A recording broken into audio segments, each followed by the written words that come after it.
Assalamualaikum warahmatullahi wabarakatuh. Yang terhormat Bapak Teguh Mukidin selaku dosen mata kuliah Fikih Muamalah serta teman-teman yang berbahagia. Kami dari kelompok 3 akan mempresentasikan hasil diskusi kelompok kami yang bertemakan tentang jual beli dan riba. Sebelum itu, saya akan memperkenalkan anggota kelompok kami. Yang pertama, saya sendiri, Muhammad Aslam Hikmawan, selaku moderator serta penyaji ketiga. Yang kedua, Karnila Ifadah Umah, selaku penyaji pertama. Yang ketiga, Devi Fatimah Zahra, selaku penyaji kedua. Yang keempat atau yang terakhir, Nakiatul Muna, selaku penyaji keempat. Saya akan menjelaskan materi pertama, yaitu mengenai definisi jual beli dan riba. Yang pertama yaitu definisi jual beli.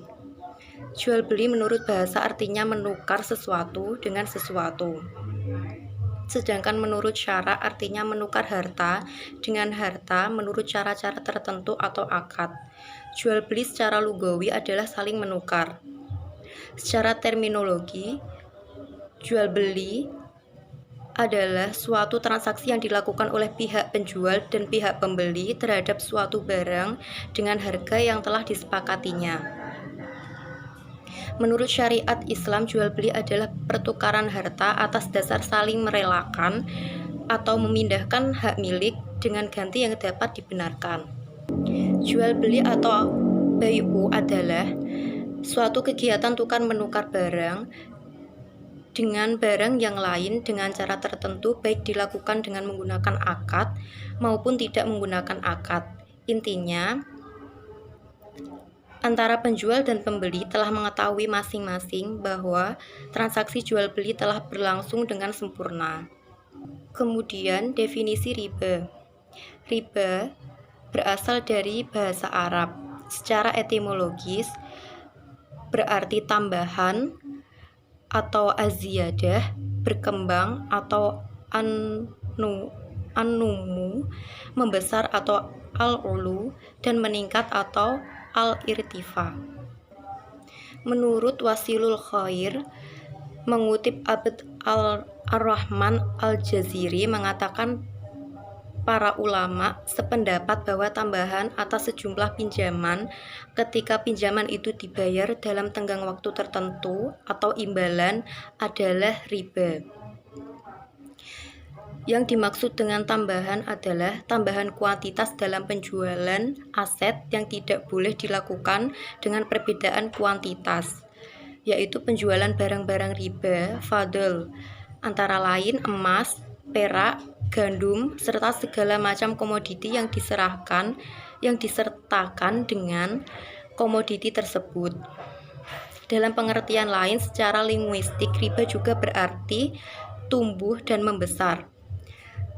Secara istilah syar'i, menurut A. Hasan, riba adalah suatu tambahan yang diharamkan di dalam urusan pinjam-meminjam. Menurut jumhur ulama, prinsip utama dalam riba adalah penambahan atas harga pokok tanpa adanya transaksi bisnis real. Ada beberapa pendapat lain di dalam menjelaskan riba. Namun secara umum, riba adalah pengambilan tambahan baik dalam transaksi jual beli maupun pinjam-meminjam secara batil atau bertentangan dengan prinsip muamalah dalam Islam. Kata riba tidak hanya berhenti kepada arti kelebihan. Pengharaman riba dan penghalalan jual beli tentunya tidak dilakukan tanpa adanya sesuatu yang membedakannya, dan sesuatu itulah yang menjadi penyebab keharamannya. Nah, di sini saya akan menjelaskan poin yang kedua, yaitu tentang landasan hukum jual beli dan riba. Langsung saja kita masuk ke materi yang pertama, yakni landasan hukum jual beli. Landasan syarak jual beli disyariatkan berdasarkan 3. Yang pertama, Al-Quran, yang kedua, Sunnah, dan yang ketiga, Ijma'. Yang pertama berdasarkan Al-Quran, diantaranya terdapat pada surah An-Nisa ayat ke-29 yang berbunyi, Bismillahirrahmanirrahim, Ya ayyuhalladzina amanu la ta'kulu amwalakum bainakum bil batili illa an takuna tijaratan an taradim minkum wala taqtulu anfusakum innallaha kana bikum rahima, yang artinya, hai orang-orang yang beriman, janganlah kamu memakan harta sesamamu dengan jalan yang batil, kecuali dengan jalan perniagaan yang berlaku dengan suka sama suka di antara kamu. Dan janganlah kamu membunuh dirimu, sesungguhnya Allah adalah Maha Penyayang kepadamu. Quran Surah An-Nisa ayat ke-29. Yang kedua adalah berdasarkan sunnah.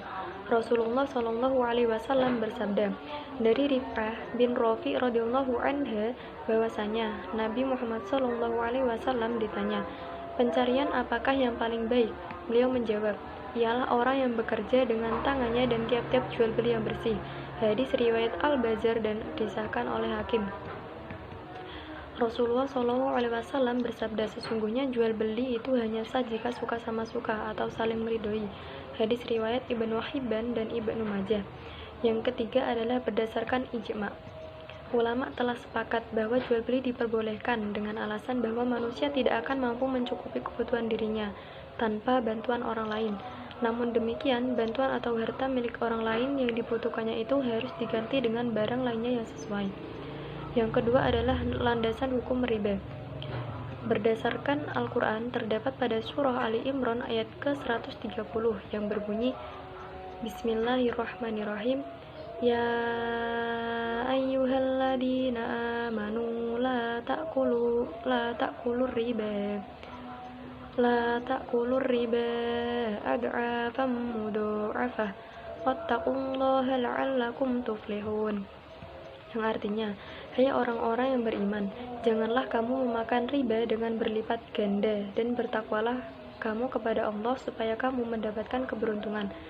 Berdasarkan firman Allah yang lain, Bismillahirrahmanirrahim, wa ahallallahu al-bai'a wa harrama riba, yang artinya, dan Allah telah menghalalkan jual beli dan mengharamkan riba. Yang kedua berdasarkan hadis, sabda Nabi Muhammad SAW yang artinya, dari Jabir, Rasulullah Shallallahu Alaihi Wasallam telah melaknat atau mengkutuk orang yang akan memakan riba, wakilnya, penulisnya, dan 2 saksinya. Hadis riwayat Muslim. Selanjutnya saya Muhammad Aslam Hikmawan akan melanjutkan tentang materi hukum jual beli dan riba. Materi yang pertama yaitu hukum jual beli. Pada asalnya, jual beli itu merupakan hal yang hukumnya mubah atau dibolehkan, sebagaimana ungkapan Imam Asy-Syafi'i, dasarnya hukum jual beli itu keseluruhnya adalah mubah, yaitu apabila dengan keridhaan dari kedua belah pihak, kecuali apabila jual beli dilarang oleh Rasulullah SAW. Materi yang kedua yaitu hukum riba. Riba hukumnya haram berdasarkan firman Allah dan sabda Nabi Shallallahu Alaihi Wasallam yang telah disebutkan di atas. Beberapa pendapat lain mengenai hukum riba, antara lain yaitu riba adalah bagian dari 7 dosa besar yang telah ditetapkan oleh Rasulullah Shallallahu Alaihi Wasallam, sebagaimana hadis berikut ini.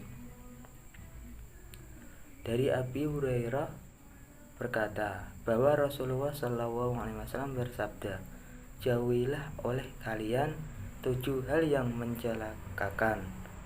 Para sahabat bertanya, apa saja ya Rasulullah? Yang pertama, syirik kepada Allah. Yang kedua, sihir. Yang ketiga, membunuh nyawa yang diharapkan Allah kecuali dengan hak. Yang keempat, makan riba. Yang kelima, makan harta anak yatim. Yang keenam, lari dari peperangan dan menuduh zina. Hadis riwayat muttafaq alaih. Asy-Syarah berkata bahwa seorang yang makan riba akan mendapatkan 5 dosa atau hukuman sekaligus. Yang pertama, at-takhabut, artinya kesurupan seperti kesurupannya setan. Yang kedua, al-mahku, artinya dimusnahkan oleh Allah keberkahan hartanya. Yang ketiga, al-harbu, artinya diperangi oleh Allah Subhanahu wa taala.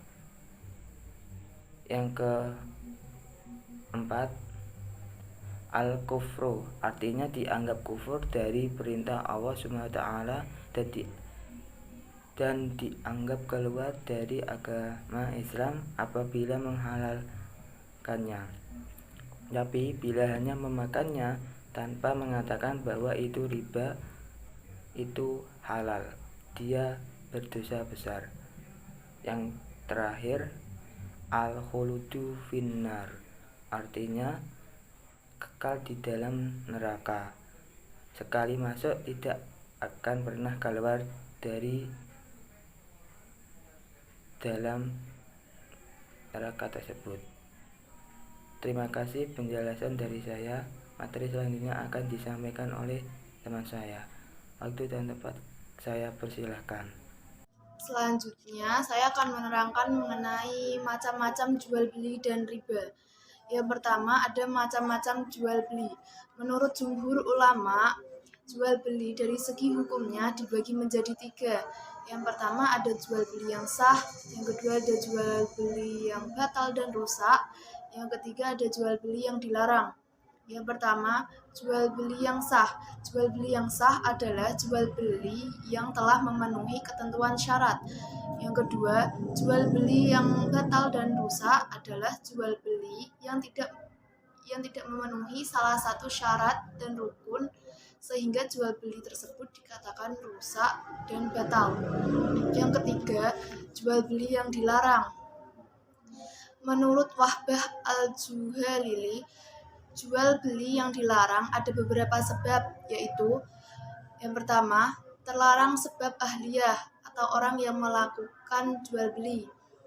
Misal ada beberapa jual beli yang dilakukan oleh orang gila, jual beli yang dilakukan oleh anak kecil, jual beli yang dilakukan oleh orang buta, jual beli yang dilakukan dengan terpaksa, jual beli yang dilakukan yang fudul atau menjual barang tanpa seizin pemiliknya. Yang kedua ada sebab terlarang sebab ma'qud alaih atau barang jualan. Barang yang dijual itu bermasalah seperti jual beli benda yang tidak ada atau dikhawatirkan barangnya tidak ada. Jual beli barang yang tidak dapat diserahkan pada saat akad jual beli. Yang ketiga ada jual beli gharar atau disebut juga jual beli yang tidak jelas. Yang keempat ada jual beli barang yang najis atau yang terkena najis. Yang kelima ada jual beli barang yang tidak ada di tempat akad atau ghaib, tidak dapat dilihat. Selanjutnya, terlarang sebab syarak. Misal jual beli riba itu syaratnya kan tidak boleh. Terus jual beli barang yang najis, jual beli dengan uang dari barang yang diharamkan. Selanjutnya ada macam-macam riba. Yang pertama ada riba qard. Riba qard adalah suatu manfaat atau tingkat kelebihan tertentu yang disyaratkan terhadap yang berhutang atau muqtarid. Yang kedua ada riba yad, yaitu jual beli dengan mengakhirkan penyerahan, yakni bercerai-berai antara dua orang yang akad sebelum timbang serah terima barang. Jadi belum dilakukan serah terima barang. Yang ketiga ada riba fadl. Riba fadl adalah riba yang terjadi dalam masalah barter atau tukar-menukar benda. Namun barang yang ditukar bukan barang yang beda jenis, melainkan barang yang satu jenis dengan kadar atau takaran yang berbeda. Dan jenis barang yang dipertukarkan itu termasuk hanya tertentu, tidak semuanya. Tidak semua jenis barang. Yang keempat, ada riba nasi'ah atau disebut juga riba jahiliyah. Riba nasi'ah muncul karena adanya perubahan atau tambahan antara yang diserahkan saat ini dengan yang diserahkan kemudian. Terima kasih dari kelompok kami. Apabila ada kesalahan dan kekurangan dalam penyampaian, saya meminta maaf. Wassalamualaikum warahmatullahi wabarakatuh.